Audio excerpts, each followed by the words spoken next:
Welcome back, everybody, to the world's must-see, must-listen to podcast. You like that, right, Meelz? You like that, right? I love it. You like Any that, right? Miz references, I'm pretty okay on. That's right. You're listening, not watching. Sorry, you're listening to the A Show with your boy Justin, and you got Meelz on the other line here. What's going on, buddy? What's up, man? Everything's pretty good. I just finished watching a pretty solid NXT episode. We talked about it last week about how these next couple episodes are going to be pretty good, and this one did not. This one delivered. Yeah. From all aspects. I can't wait to watch. Yeah, it had a lot of interview segments, a lot of things that sort of unfolded. I really liked a bunch of interview segments. They had a lot of different things, where it's like the media is talking to just various superstars, like whatever WWE's fake media is. But their media is talking to a lot of WWE superstars, asking them questions. Events occur, blah blah blah blah. It was really good. We had a great match between Gargano and Ono. Really good main event. A no disqualification match between Sonya Deville and Ruby Riott, both of them who are on the main roster. So I'm hearing that's Sonya Deville's best match ever. Likely. Wow. Likely. It's but still, do I say she's main roster ready? No, she's still not ready. She could still use a lot more fine tuning, but it's most definitely her best match because most of her matches have been kicking, punching, and joking for the last probably 6 months on NXT television. So Ruby makes everyone look good too. Yeah, she made her look. I mean, Ruby lost, so. Ruby lost to the triangle choke, which now I'm referring to as the Coochie clutch. Wow, bro. It's like the Koji clutch, but different, like sort of. You're out of control. All right, wow, okay. All right. But yeah, that's NXT. I can't wait to watch it. Don't spoil me on anything else, even though I already spoiled myself. Yes. Meanwhile, while you were watching that, I was driving through the apocalypse that is California right now. Oh my God. How's everything over there with the wildfires and everything? It's so smoky, dude. Like, you can smell it from miles and miles away. When I drive to work, there's a smoke cloud. It looks like there's an evil entity that is taking over the valley, and it's crazy, man. To see the videos, all that shit, it's nuts. It's nuts, man. We just had, by my job, we had a 4-alarm fire a couple blocks away, and the smoke it was through the neighborhood. You could smell it for hours. I can't imagine how it is over there, where it's just like encompassing the entire area and just entire city. Like I can't imagine just having wildfires over here in New York City. I think it would be pandemonium. Really, it's over for the city, bro. it's Gotham. It's like well, they had the interstate or the freeways closed down earlier. They opened a couple of them up, and like California freeway systems, they are the way that we travel out here, and hopefully it gets better. I hope it gets better. I know a lot of people have lost, their homes, and they've lost things that are very near and dear to them. And I hope that everyone is just safe right now. So yeah, I agree. Prayers to everyone. Prayers to everyone. We wish the best and safety for everyone being affected by these wildfires out in California now. Yeah, and, especially in December, which is wild. I don't know. Which is crazy because it's been relatively.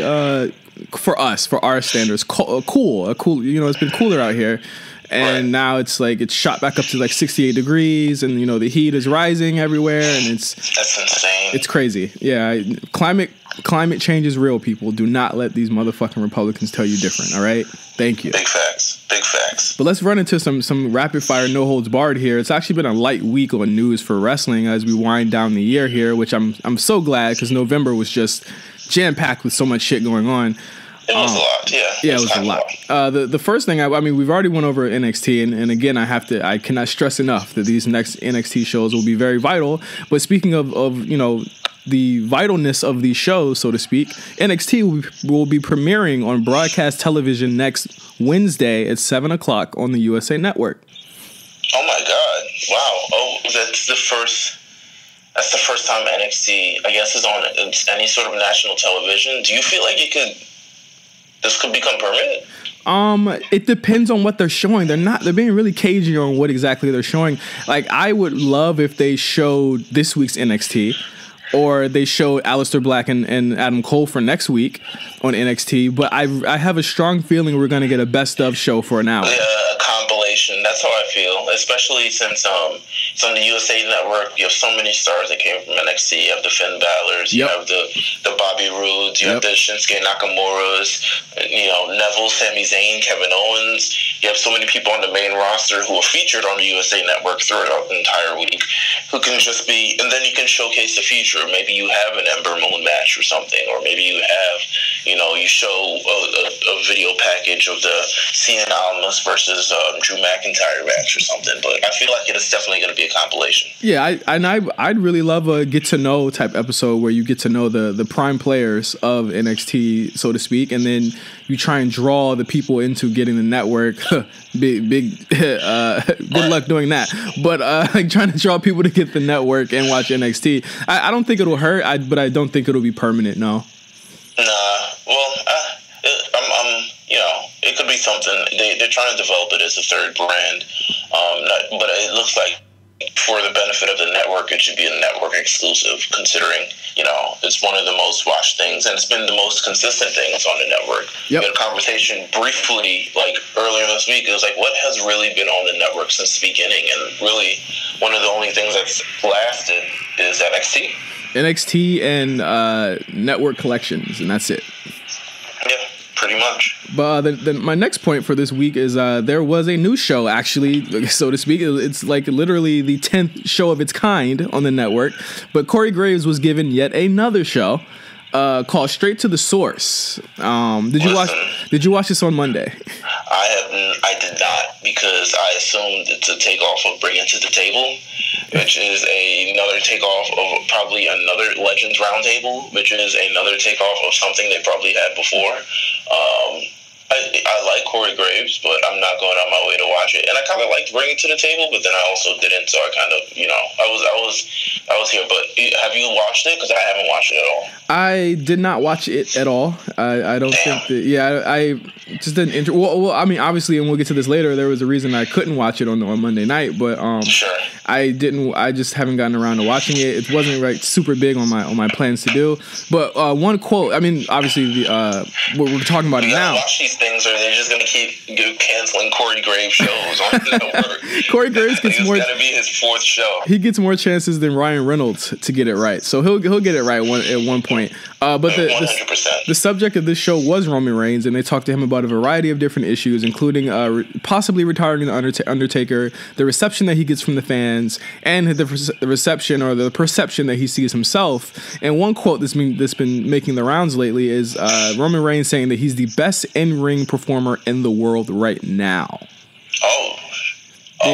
Big talk. And here's my thing. Talk from the big dog, man. Here's my thing. And this is going to be controversial. Again, I said it on Twitter. I said that it's, to me, the top three to me is Roman, Kenny, AJ. And I put that in, or I think I put AJ second, and I said in that order. Those are my top three, and for reasons that I could say Roman has elevated his opponents. He's elevated someone that I don't think a lot of people could have gotten things out of, such as a Braun Strowman, such as an Elias. Even on Raw this Monday, he had another match with Jason Jordan that was better than their first match. Fantastic. And he did this faster than Cena did. It took a while for Cena to connect. He did this faster than a lot of people in his position might have done. And I know a lot of people get upset because it's not Finn Balor, it's not Seth Rollins, it's not Dean Ambrose. But when you look at what Roman has done in 2017, and do remember, Roman has lost more than he hasn't won nearly at all on pay-per-view all year. He's won like twice. So for someone who's barely been pushed the way that people are saying he's being pushed, he's managed to get better matches out of people. And I think that we need to honestly, give him some props for that. I think he's great. I think he's an awesome in-ring performer. I think he's phenomenal. Well, I think AJ Styles is phenomenal, but I think Roman Reigns is really good as well. I think it has a lot to do with, just the advancements in training and advancements in everything moving forward with the WWE system and how they treat people in NXT. But do I think Roman Reigns is currently the best wrestler in the world, or at least one of the best workers in the world right now? Yes. Do I think he is the absolute best? No. I would probably still go with AJ Styles. I feel like we haven't gotten much opportunity out of AJ Styles the last few weeks just because of the feud he's in. It looks like he's closing things up. He's not having the high-profile matches that, like, for instance, Roman Reigns is able to have on Raw because he is the Intercontinental Champion, or he is featured heavily in a sort of physical capacity, whereas AJ Styles is maybe more of the talking. And then we have Kenny Omega. Kenny Omega is incredible as well. I think he also works a much more limited schedule than Roman Reigns. So it's an argument there that he's potentially better than, at least performing consistently on a better basis and having greater matches than Kenny Omega. The Braun Strowman set of matches and fucking incredible. And a lot of people want to kind of give shade to his match against The Undertaker. Listen, I don't put all of that on Roman. I don't put that on Roman at all. You can't. No one. AJ couldn't get anything out of Undertaker, man. Like, come on. Well, he probably couldn't. He probably try his best. He'd probably try his best. Because Undertaker can't move. That's the problem. Like, no one could get anything out of this guy. Well, maybe. I don't know. I don't want to fight. I don't want to do this back and forth thing with AJ because I also feel like AJ is much more experienced. I think he's fought with people that age more than Roman Reigns. I think Roman Reigns, this is his first outing with someone with the limited physical capacity as Undertaker. Roman Reigns matches are very physical, very athletic matches. He's jumping, he's spinning, he demands you to jump and spin as well. Like there's a lot going on. But I don't blame that on Roman Reigns at all. I blame that on the physical limitations of The Undertaker at his age. Yeah. It was as good as it's going to be, even though, I think maybe more theatrics would have sold it a little bit better. I think that's how we go at this point in Undertaker's career, if Undertaker still plans on having matches. But it was as good as it was going to be at WrestleMania. And if you keep it a stack, the Cena-Roman match, I think Roman carried that. Ooh. I don't dispute it. I could see someone like Cena being like, hey, take the keys, and then being pleasantly surprised when, we get the match that we sort of get.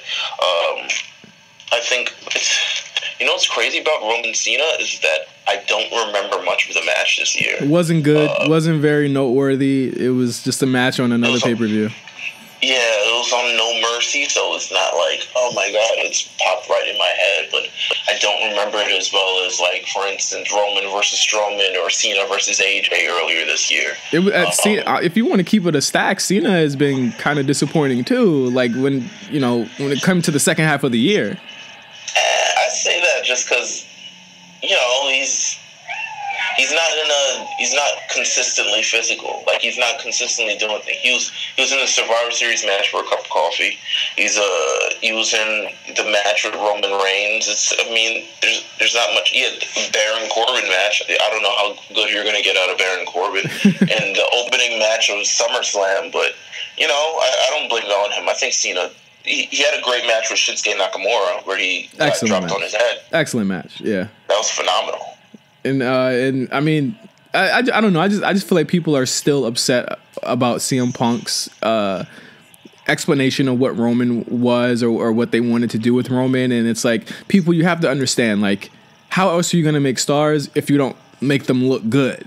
And it's like, the CM Punk meme is so old, it's so worn out, because the thing about it is, you want to talk about Roman strong, and we could deep dive into this. CM Punk strong. CM Punk went a whole year without losing the championship, at least. Yeah, you would lose, but he didn't lose the championship. But yeah, he beat Ryback 3 times in a row. He killed Ryback's push. Good. I mean, granted, I'm not a Ryback fan, but I'm just pointing out the hypocrisy here. This is true. It's like I understand what you're saying. People love to parrot that meme of CM Punk, make Roman look strong, and it's like, guys, it's been almost 4 years. Like, get over it. Yeah. Let it go. I agree. I think the fans will come around on Roman faster than they came around on Cena, just because Roman is performing as consistently as he is, and he's getting better he's getting better on the mic. He's I think, and he's not being forced currently. He's not being like, oh, it's Roman Reigns, in big neon letters with the arrows pointing at it. Like, it's not like, hey, it's Roman Reigns. It's just, he's in a more subdued thing, and I think a gradual build will get him there. And we'll see that, and we see that on Raw, which we'll get to in a couple seconds. Yeah. The first, and let's just get to our no holds barred deep dive topic of the week. And I kind of brought this to you, and that's actually going to lead into another question that we're going to ask about a potential signee to the WWE pretty soon. Asuka, she's on the main roster, she's beating everyone, but is her undefeated streak necessary? And I asked this because we saw her on Raw this week beat Alicia Fox, who is a heel, and Asuka is quickly running out of heels to face before she runs into the big heel right now, which is Paige and Alexa Bliss. Sure. And here's my thing about this is Asuka was at the top in NXT, stayed at the top for 2 years. And then she was so good and undefeated, and she was unbeatable that they wrote themselves into a corner and they couldn't realistically beat her. So she had to just leave. They literally just wrote her off the show without ever losing, without ever putting anybody over. Now, I don't know if they will do that on Raw, but I don't know what the point is now of her being undefeated into WrestleMania or into 2018 or deep into 2018, her being undefeated. Do you feel as though it's necessary for her to have an undefeated streak anymore? And is that just her character? I think it's necessary just because it's coming off the heels of NXT and this large undefeated streak. I mean, the undefeated streak, she went undefeated longer than Goldberg. She currently has one of the longest undefeated streaks in, I don't know if wrestling history, but certainly WWE history for all we know it. I think, we're going to get to that point where we're really going to ask, like, does she still need to be undefeated? But as for right now, I think, does she still need to be undefeated right now? Probably. When we get to a much more high-profile, feuds, maybe the Paige thing, maybe, potential signee coming up, maybe WrestleMania matches, then I feel like we ask the question again. But as of right now, I could say yes, she has to be. But the only thing about being undefeated, especially in WWE, is it really makes you very one-dimensional. Yeah, exactly. And that's what I was getting to. Push you and how they promote you. Yeah, and that's what I was getting at. Like, the matches, they've been okay. The MMA matches have been good. I feel like I said last week, the squash that she had with Dana Brooke was the best match she's had since she got to the main roster. But she's running out of people. She's running out of people to do this with. Sasha's tied up in a program. 6 women are tied up. 7 women are tied up in the program, and Nia Jax seems to be doing her own thing now. And it's like Asuka's going to be on an island of her own. There are only but so many jobbers that she can go through before either the crowd starts turning on this act or it gets over to a point where they're like, why doesn't she have the belt yet?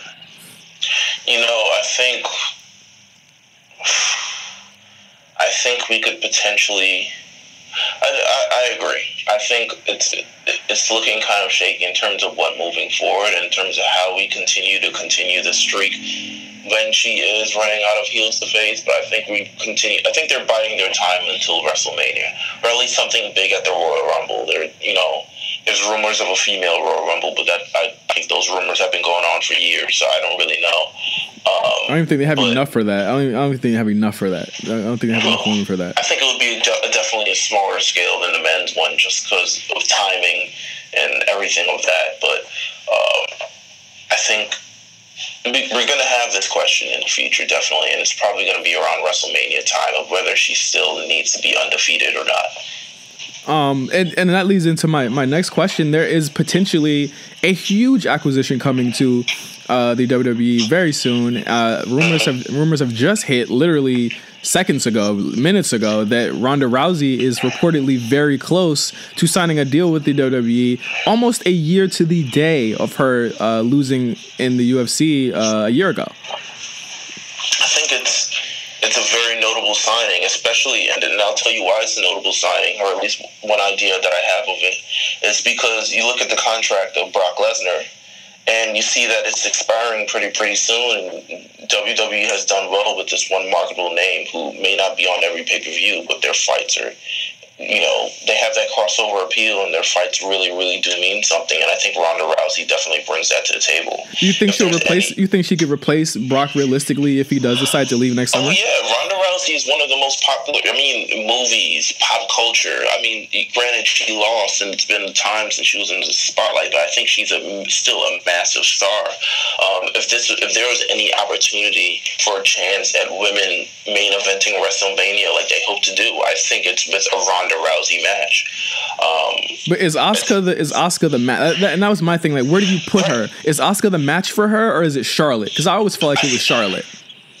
I think ideally, in WWE's eyes, it may be Charlotte, just because Charlotte is the cornerstone of the company, and you have Ronda Rousey, and I think we get there one day. But I think the real thing that people are really going to bite for, and maybe it doesn't happen at a WrestleMania, maybe it happens at SummerSlam, is Asuka versus Ronda Rousey. I think Asuka's undefeated streak, Ronda Rousey just being known to handle things very quickly, very suddenly. I think it's a match worth, a big. It could be Asuka's biggest match ever.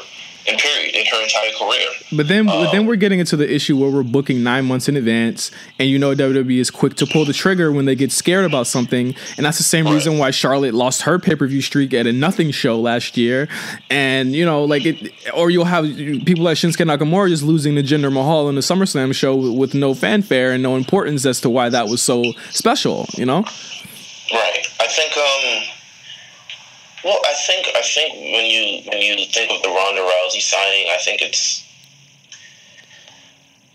we're definitely looking towards making sure she has these high profile matches, and I think they saw what happened with the streak versus Brock Lesnar and how that turned out for him, and that being one of the biggest headlines coming out of that weekend entirely.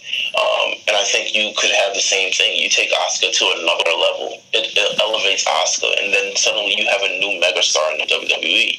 I think it does with Charlotte as well. Charlotte also, her father is known beyond wrestling, and she's beginning to get some of that fame as well, and that takes her to another level as well. It becomes a huge marquee match. It could main event a big pay-per-view. That is true.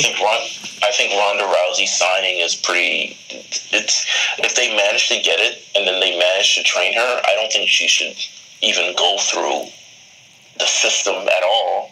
I think it's, hey, I'm Ronda Rousey. I'm here to kill people, and here I am. Oh, if you think she's going through NXT other than to train during the weekdays, then you're tripping. Oh, 100%. She's definitely not needed. Definitely not needed.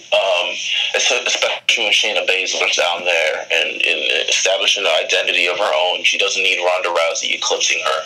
So I think Ronda Rousey is a very intriguing signing. I think it's especially, and I say this again, especially with Brock Lesnar's contract coming up, and whether he will re-sign or not, I don't think he will right now, but who knows? He may. It's really easy schedule. It's money. It's really easy money on a really easy schedule. He has opportunity to negotiate for even lesser dates and probably more money. I don't think it'll happen. Oh no, I think he's either gonna get more dates or they're just gonna keep him to just 4 shows a year. Yeah, I think so. Maybe a Legends contract or the part-time something. He's earned it. I think he's just getting tired. He's earned it, but Yeah, 100%. Seeing more of Brock over the past 2 years has actually kind of soured me on Brock a lot. So, yeah, I'd take less dates. Now it's time to go into our show reviews. This week, we had Monday Night Raw emanating from Los Angeles, California, and yours truly was there this week. I attended a great show, and How was that, man? I love going to live shows. I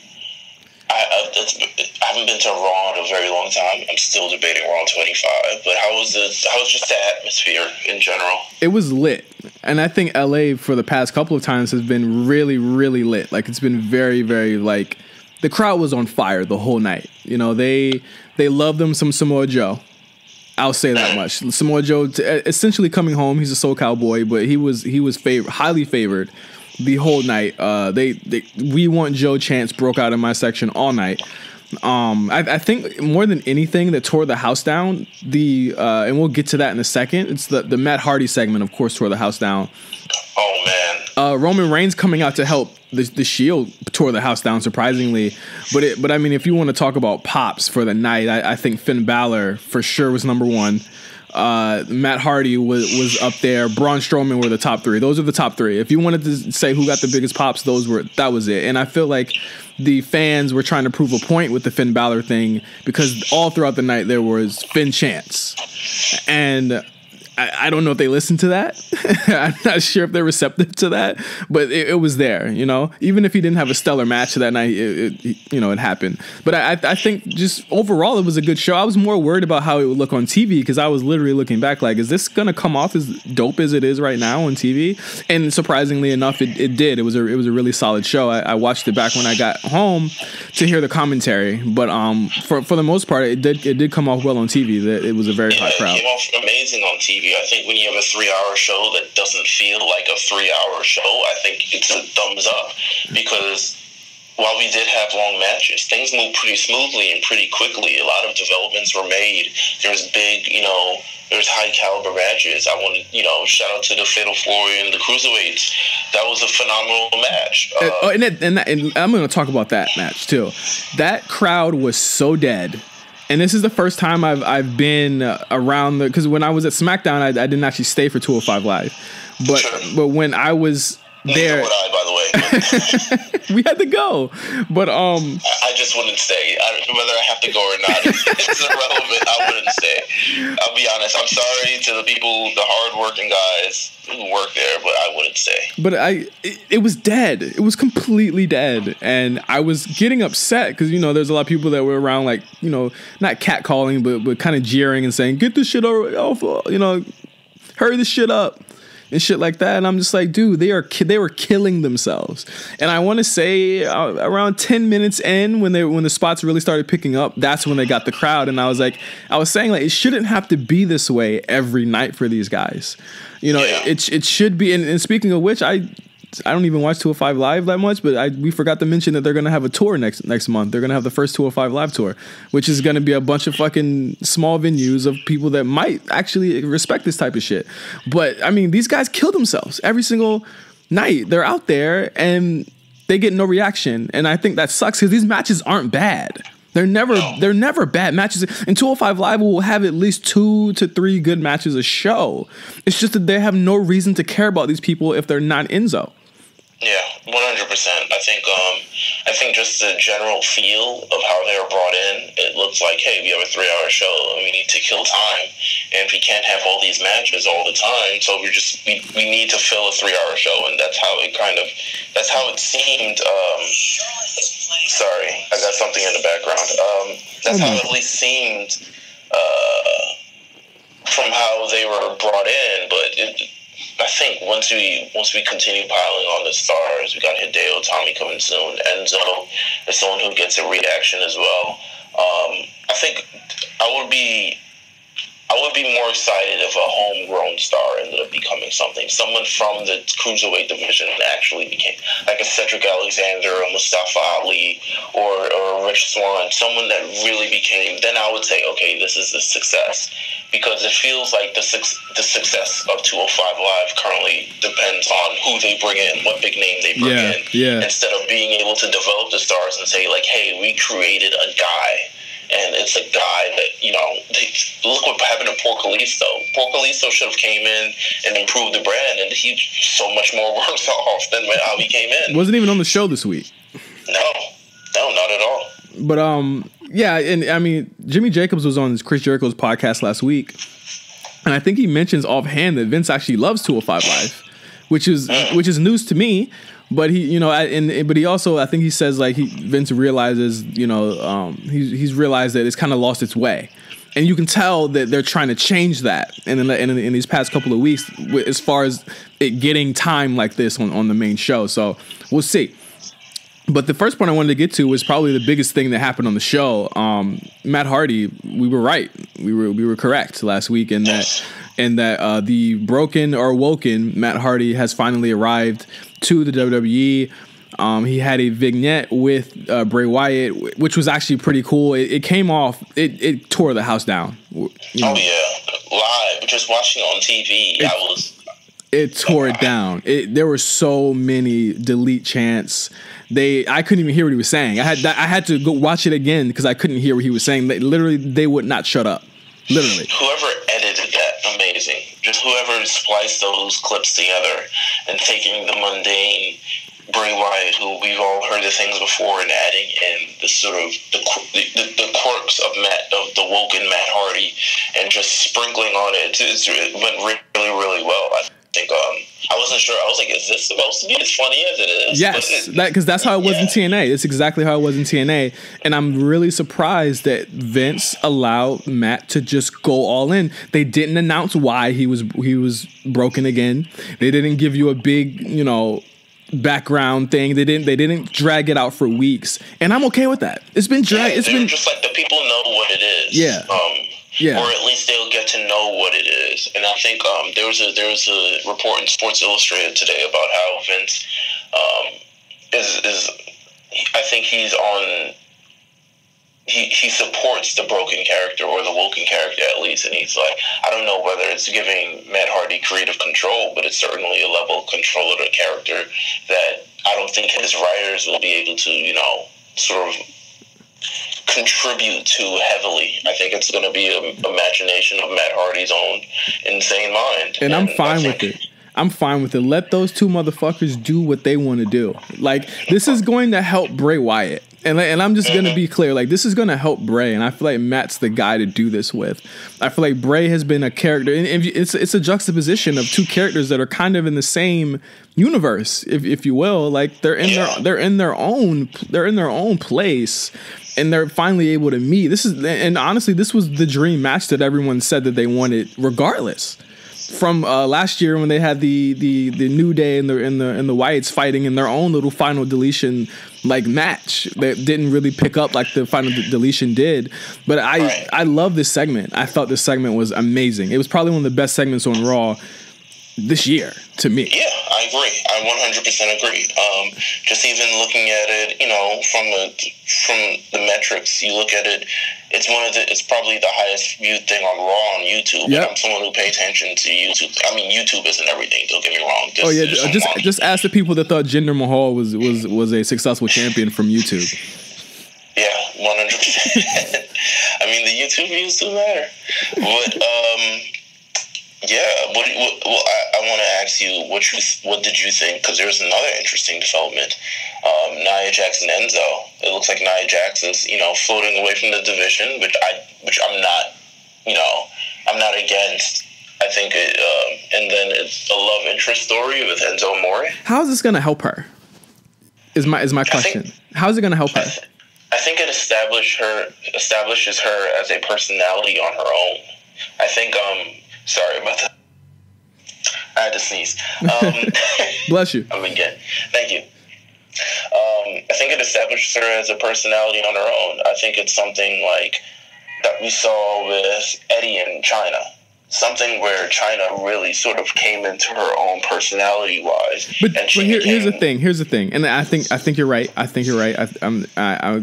got to stop you right there. Nia Jax on 205 Live fucking beating the shit out of cruiserweights is not something that I think is going to help that division. Let's be clear. Oh, 100%. But I feel like, do you think it's not? Is it realistic or not?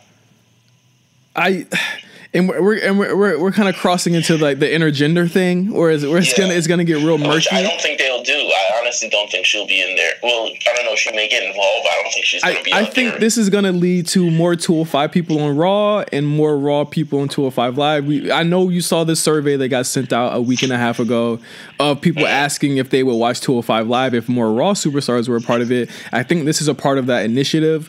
I'm glad that it is. I think these two brands should intermingle more. Right. I would still love to see Nia have her own program. Why are they not programming her and Asuka against each other? Yeah. I think, you know what, I think this is better. I'll be honest. I think this is better off long term for Nia Jax, because I think Nia Jax, at least for the past year and change on Raw, has been sort of going through the motions, and it ends up this thing where she hasn't won the championship belt back. So it's like she's this big dominating monster who dominates for a certain time, and then she gets killed, and then she kind of starts over the process. I think this is something different that takes her off to the side. I think established her as a personality. I think Nia Jax, when she, you know, beyond being just the monster that she is, when you look on Total Divas, when you look on her Instagram, she's a charming person. She's a very cool person. She seems like someone you could hang out with, and I think they want to bring that out on Raw. I think it's a good move, at least for the career of Nia Jax, who was just like, hey, you know, a couple weeks ago, just like, I'm fed up, I'm hurt, I don't want to wrestle right now, and then she stepped away, and now I think this could be, and I think this could be something if they, you gotta take what it is and make magic out of it. The best superstars always do that, and I think this is in the vein of that. Well, we'll see as that develops. I just don't know how this helps her. But I mean, if let's stick to the women here. We finally got Paige's long-awaited return to the ring this week against Sasha Banks in a very lengthy match. It went about 16 minutes, which saw Paige working out some of the kinks. I will say, I think she was still fluid in the ring, as she always has been. She's still a ring general, so to speak. But I think her and Sasha had a lot of great chemistry that I didn't even realize that they had. I think, I want to say, believe it or not, they have worked together in the past, because I think they have on NXT and on Raw at certain points. But I think my opinion on Paige in the ring is I think she's good, I think she's solid, and I think that comes off the back of her being in a wrestling family and it being sort of her blood. But I always feel like there's another level that she has not reached in the ring, and I think she can, in terms of storytelling, in terms of bringing it all together. I don't think she's the best, which is why I said, like, on Twitter when you were responding, I was like, oh, it's cool, like, it's a cool match. But like, that's only just solely because, like, I think Paige is a sort of another level in her. I don't think we're seeing the best of her. I think this match was a fine match. I think it's a fine match. Sasha Banks worked really, really well in this match. Paige did. It was a really lengthy match. It gave them all time. Especially if it led to the schmoz ending it was going to end with. It probably would have ended the same way if it took 8 minutes or not. But I think, you know, it's good this to was see more her back in the ring. The length was more to, I guess, get Paige back, to condition her again, and also to set up the fact that, you know, Paige couldn't win without her crew. This is clearly leading up to a 6-woman match very soon. I would say on the Christmas episode of Raw. I think everything is building to that episode of Raw at this point. I just hope it's not a lumberjack match like on SmackDown. Oh man, we're gonna get to that in a second. I have no clue what they're doing on SmackDown, but I once again, Absolution looks really good. They looked really good this week. I think they look better than Riot Squad this week. It's funny, we should start taking a tally of who looks better every week. But they of course beat the hell out of Bayley, Mickie James, and Sasha Banks, and they also finally caught up to Alicia Fox. Like, hey, we ain't forgot about you, and they beat her up. Sasha Banks needs a better squad. I feel like Mickie James and Bayley are the most like. Well, they're turning Alexa. That's gonna be the thing. They're turning Alexa, clearly.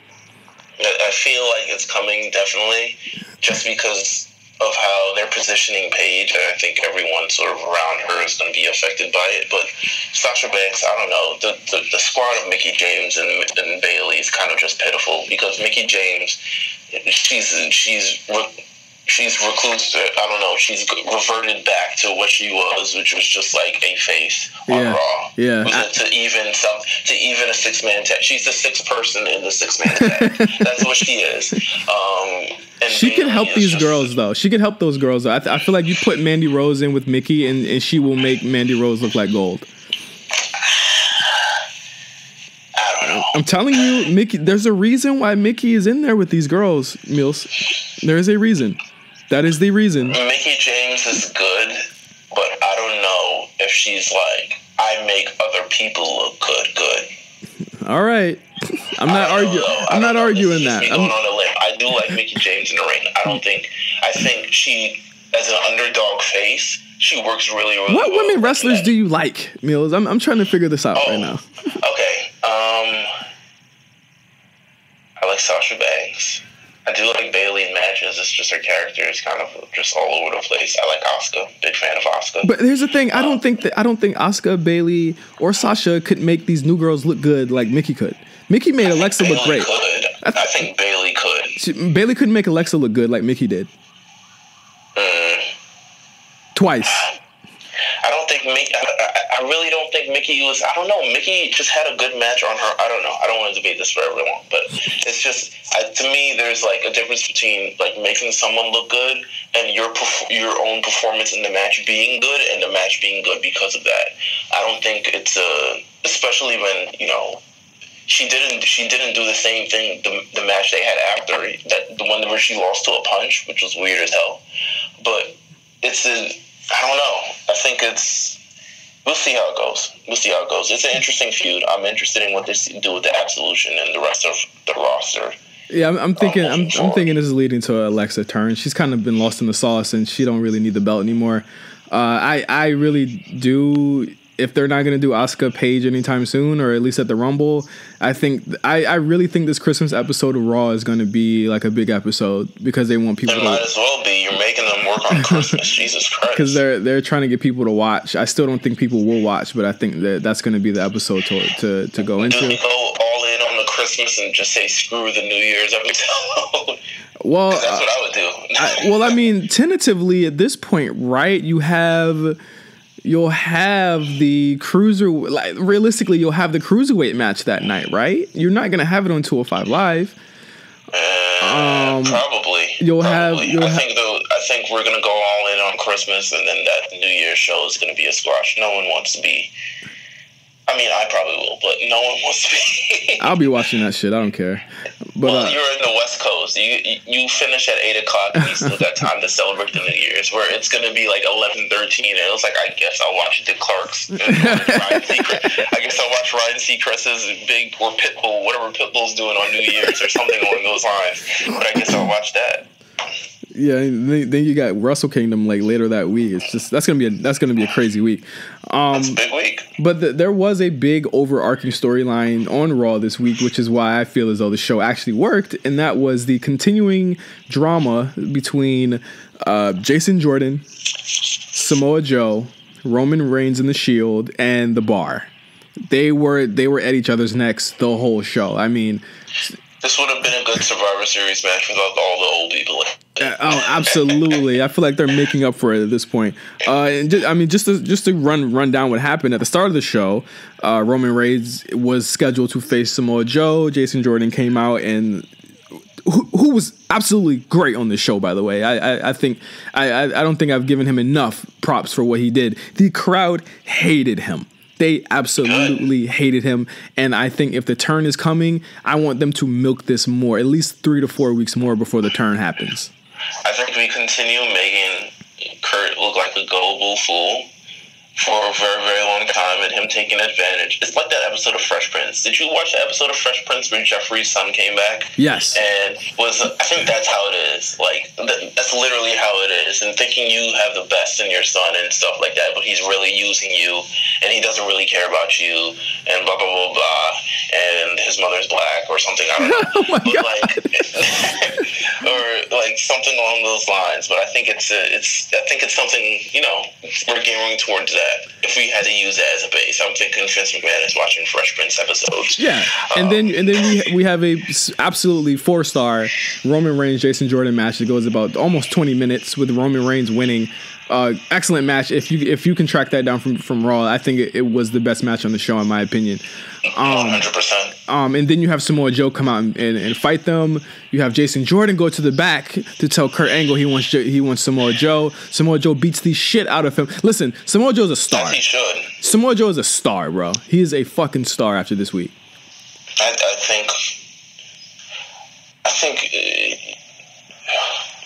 think so. I'll just say that. You were trying to say he wasn't. No, I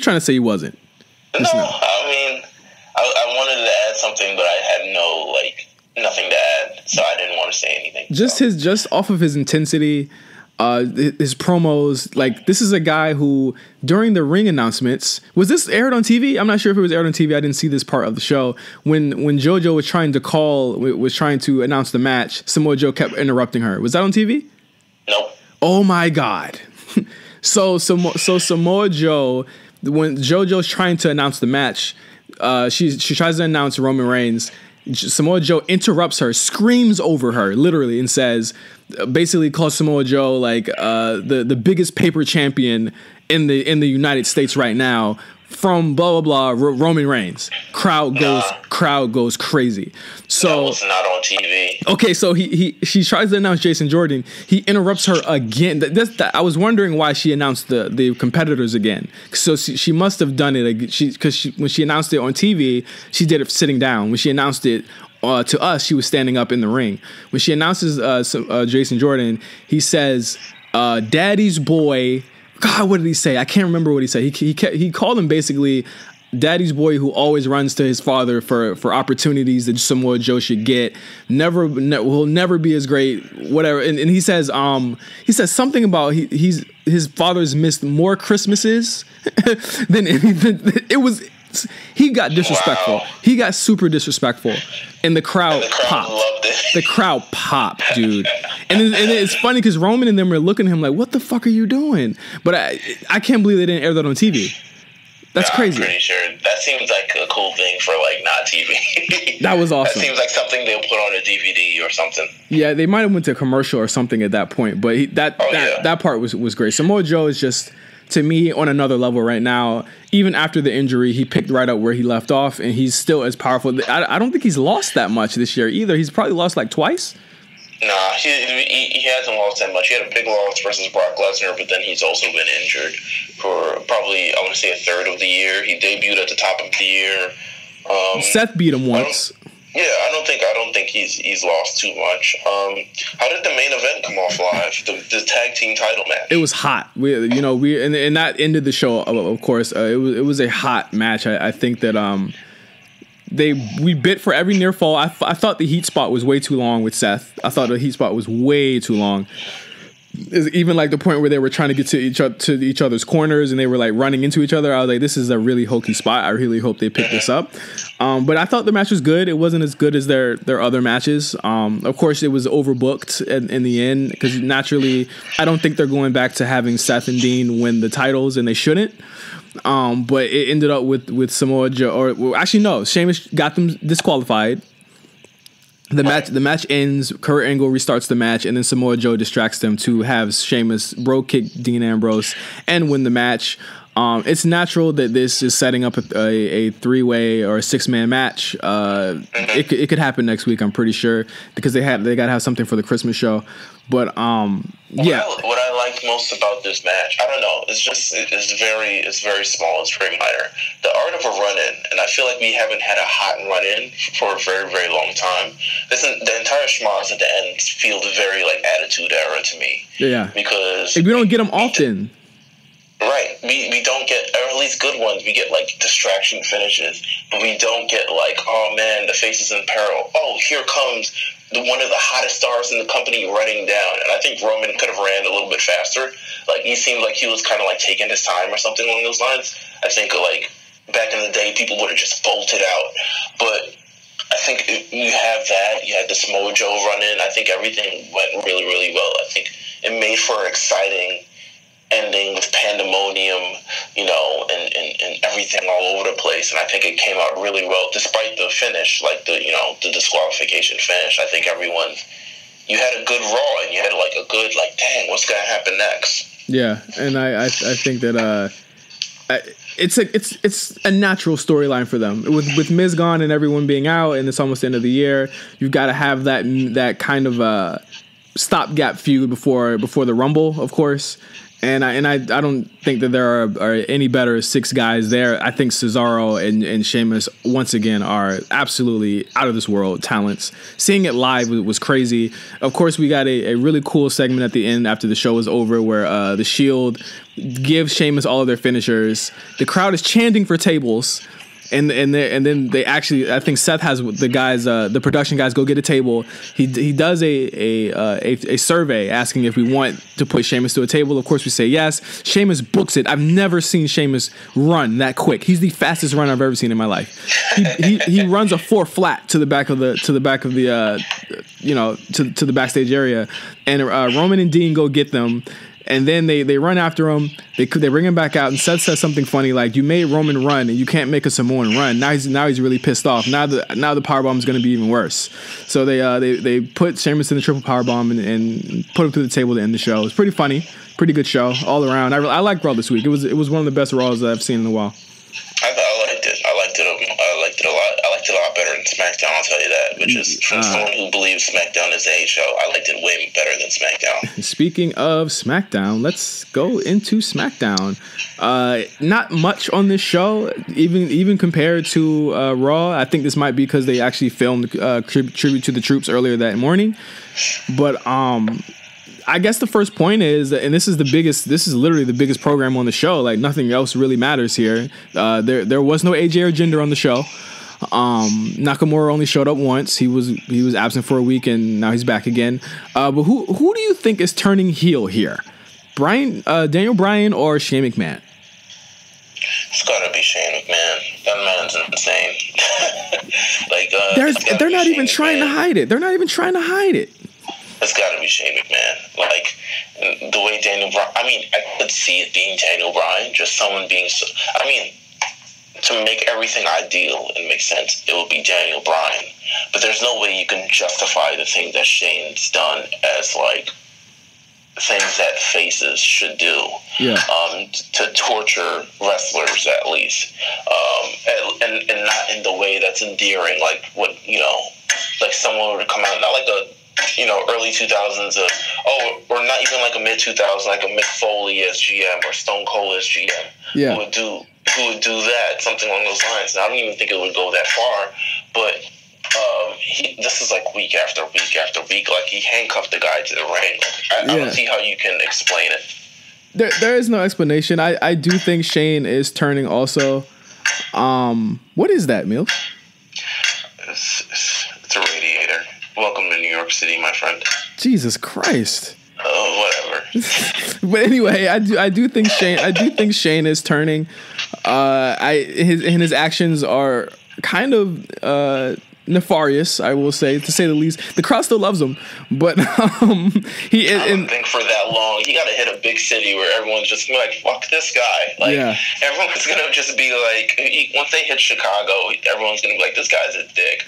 Like, something along those lines. Like, I don't know. People, especially when Daniel Bryan. The referee thing, I could go without seeing Shane McMahon in a referee shirt again. And of course, you're referring to the fact that he is going to be the special guest referee at Clash of Champions, which we're going to get to in a second. But yes, he wore the most medium referee shirt I've ever seen in my life. I'm like, can you get a referee shirt that fits somewhat comfortably? It looked like it was cutting off all his ventricles. This was when I went to SummerSlam, by the way. It looked like it was cutting off his blood circulation, and he was just more orange than he's like typically. But he's got to get a better referee shirt. Like, this shit was disgusting. I don't want to see it anymore. I think I'm just tired of Shane McMahon as referee in general. So there has to be a swerve coming, and I expect that. But and it gets to the larger point here for SmackDown, which is a pretty uneventful show. Sorry, guys, but it's a tale of two top programs. Like, what feels more important, the AJ and Jinder program or the Shane, KO, Sammy, Daniel Bryan program right now? Definitely the one that was featured this week. The one that feels more featured, at least. But I think it should. I think we've got one more week to Clash of Champions. I think it's going to switch by next week, because it looks like this AJ Styles and Jinder Mahal thing is much more definitive. Yeah, that's closing the show. That's closing the show for sure. It looks like it's going to be a definitive ending, so I think we'll get something there. But the fact how do you think Jinder gets it? Do you think Jinder gets it back? I'm getting worried. I'm getting worried. I'm getting worried. One thing they are saying, and they did the commentary made sure to point out this week, is that the Singh brothers are nowhere to be found, and I think that plays a part in it. as far as what he may be trying to do and what I think AJ will have to overcome. But like, I really don't think they should go back to Jinder at this point. AJ is the hottest act, the hottest face on SmackDown right now.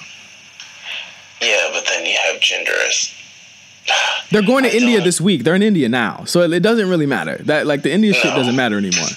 The Indian show definitely doesn't matter, but I think moving forward, but it's I don't know. I really don't. I don't know who's going to get what. To me, it's much more exciting if I don't set myself up for one, because I'm just going to be doomed for failure. we still, there is still the point that there is no one else for Jinder unless KO and Sammy turn. And I don't think they're turning them that quick. And I think AJ goes into a program with one of those guys, at least.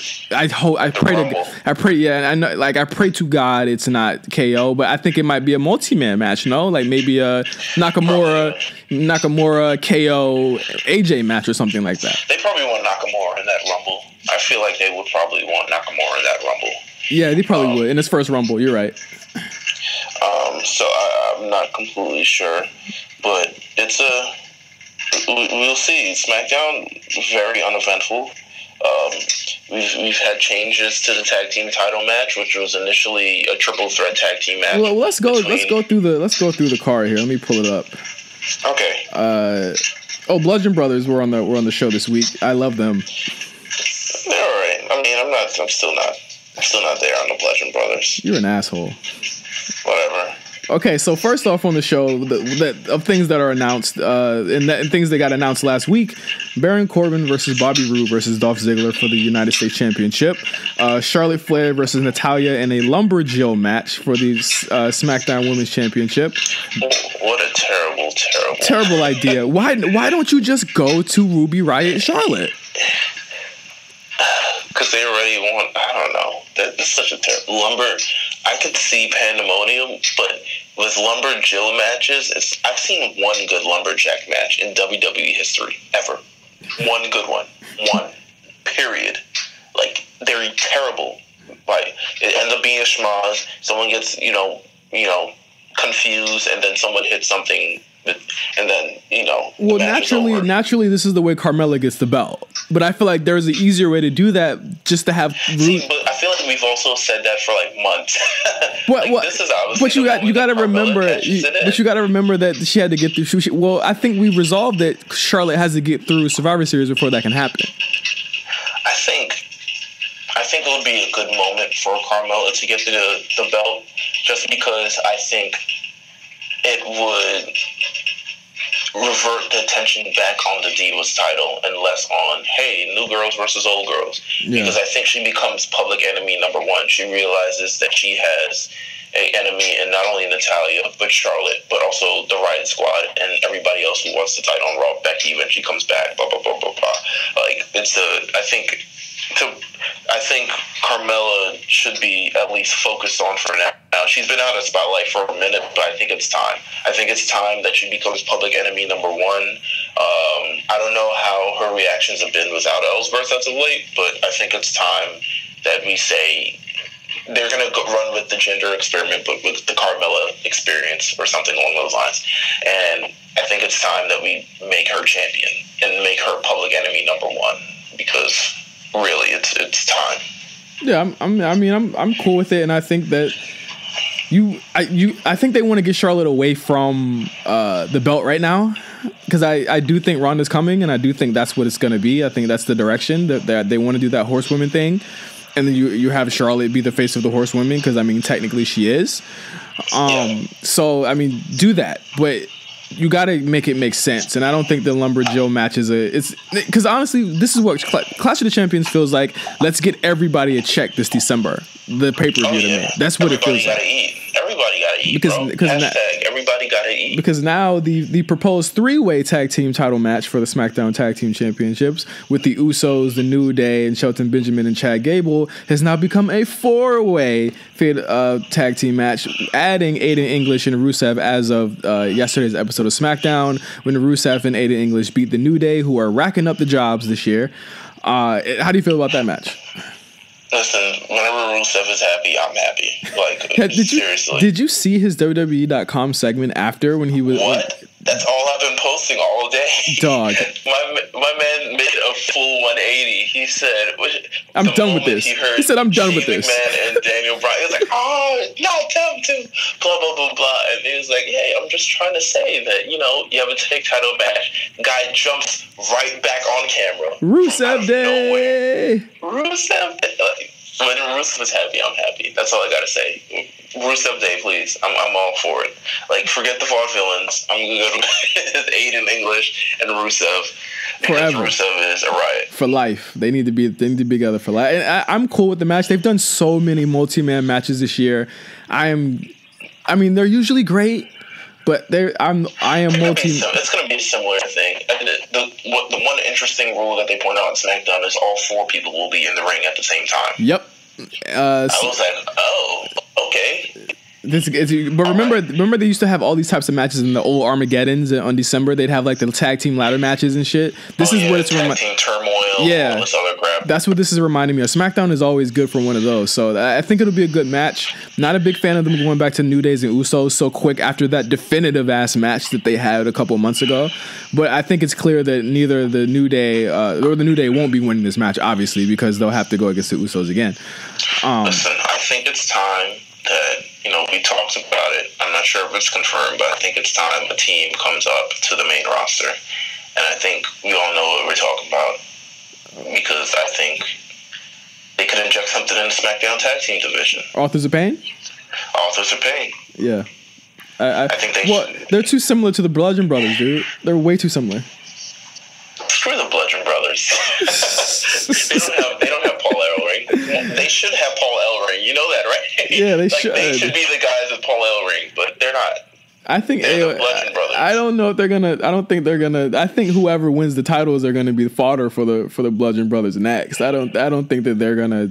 That's gonna cut them off at the feet. But I mean, WWE's done stupider things. But give the Authors of Pain to Breezango. Like, let them kill them. Come on.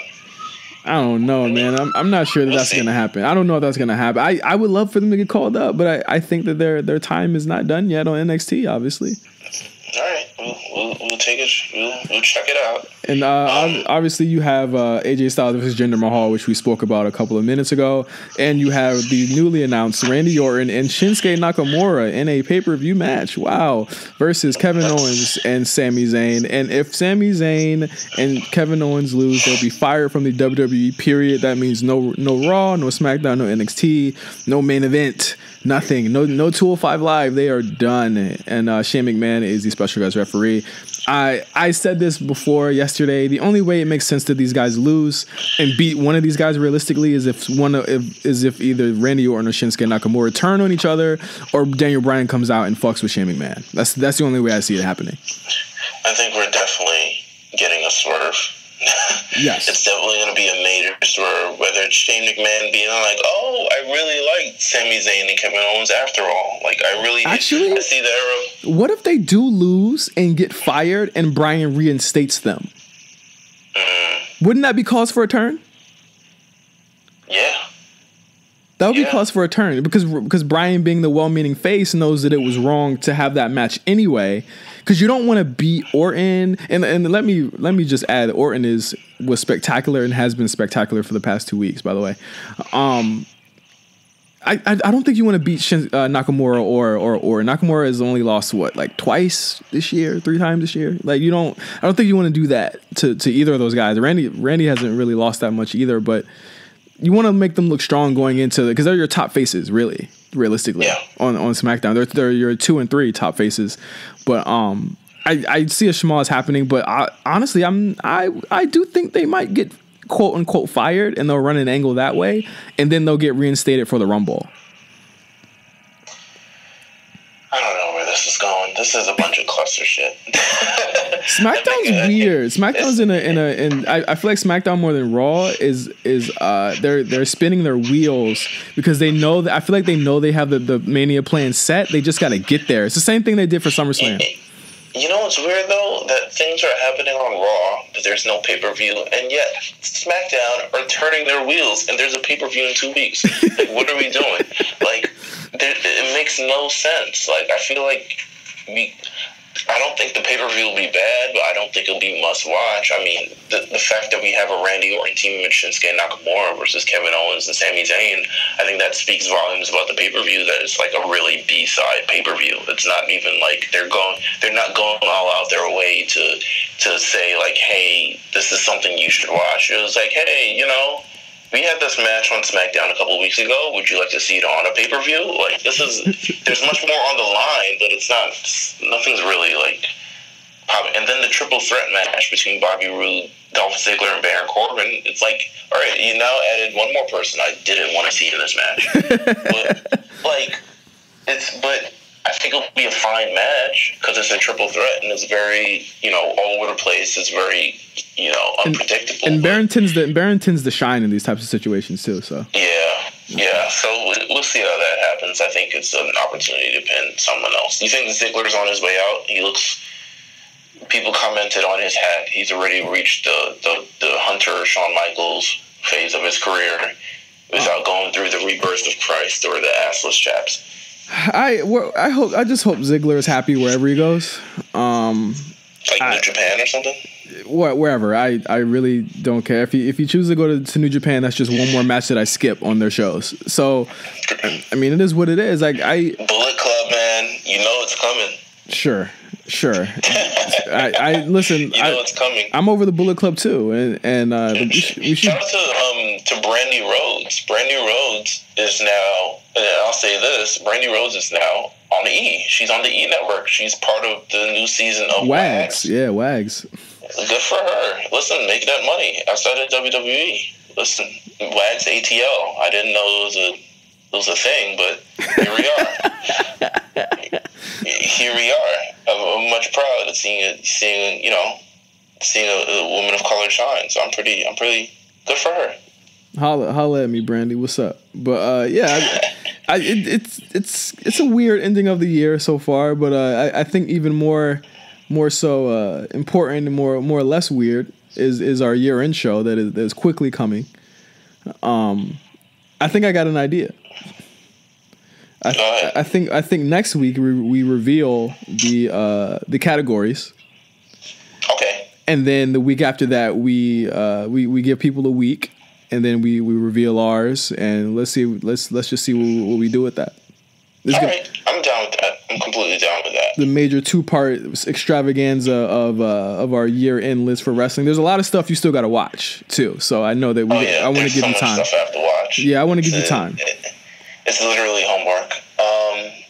But yeah, match of the week. We got any matches of the week? Yes. Matches that we would like to recommend? Yes, I do. I have been currently going over the greatness of Randy Orton. Oh, okay.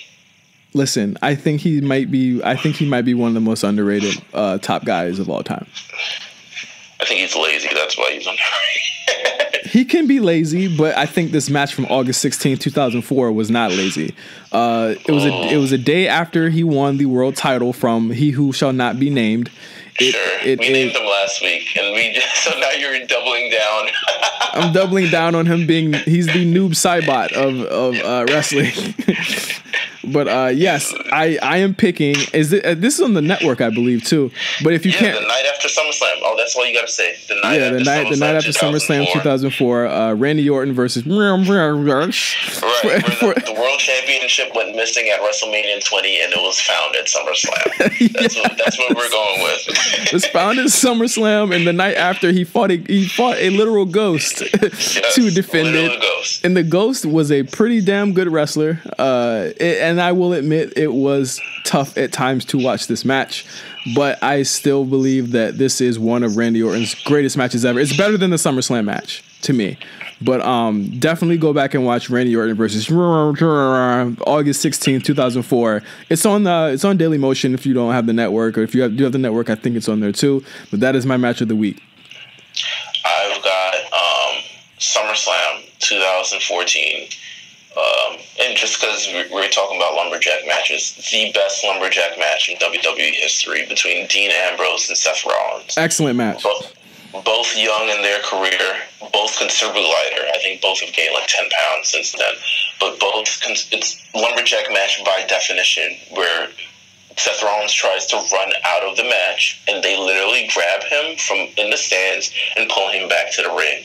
There's so many callbacks. The lumberjacks get into it. It's interesting. It's funny. It's there's, you know, the curb stomp is still featured in that match. Like, it's a really good match. SummerSlam 2014, also the same card that I believe had Cena getting washed. That was that card, yeah. Yeah. That was that.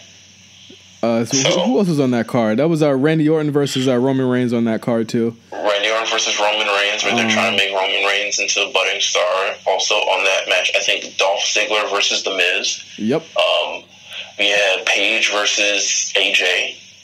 Wow, man. This is after Punk too. This is when there was that weird period where we're like, are they still gonna keep her or Yeah. She came back from a long hiatus, won the championship, and then dropped it back here to Paige. And I think there was also a Jack Swagger versus Rusev match. I'm going off of this off my head. Yeah, I like that pay-per-view. I like SummerSlam 2014, actually. Yeah, it was really good. It was the last one in LA. Was that the one with Nikki and Brie? Oh, yes, that was the one, Stephanie McMahon versus Brie Bella. Oh, yeah. And Nikki turned on Brie Bella. Yeah, that was the last one in LA. Last one in LA for the foreseeable future. Speaking of which, SmackDown is going to be back in LA in February, so I'm definitely going to that show because it's the first time. You're not going to go to that show. I am going to that show. It's the first SmackDown in 7 years. In the Staples Center. Yeah, in the Staples Center. Mm-hmm. Oh, they'll probably book something good. Oh, yeah, that's what I'm saying. AJ versus Nakamura. We might, or we'll get AJ versus Nakamura. Is that when is that? When will that be? Is that close to a pay-per-view? I want to. Fast Road 26. It's on the 26th. Roadblock, Fast Lane. I don't know. Whatever they have in February. It's in February. It's 2018. It's the week of Elimination Chamber, but that's a Raw pay-per-view. So no, it's not nothing important's happening that week. Oh well. Yeah. No, SmackDown don't get no pay-per-views in 2018. No, they have 1, 2, 3 pay-per-views, 4 pay-per-views, while Raw has 1, 2, 3, 4, 5. Wow, that's sick. But yeah, that's the show for the week, everybody. Hope you enjoyed it. We'll be back next week with our categories for our wrestling year-end episode, which is going to be airing in 2 weeks. So get ready for that. It's going to be pretty long. And yeah, just for the week. Thanks you guys for listening. Appreciate it. And we'll see you guys next week. So long. All right.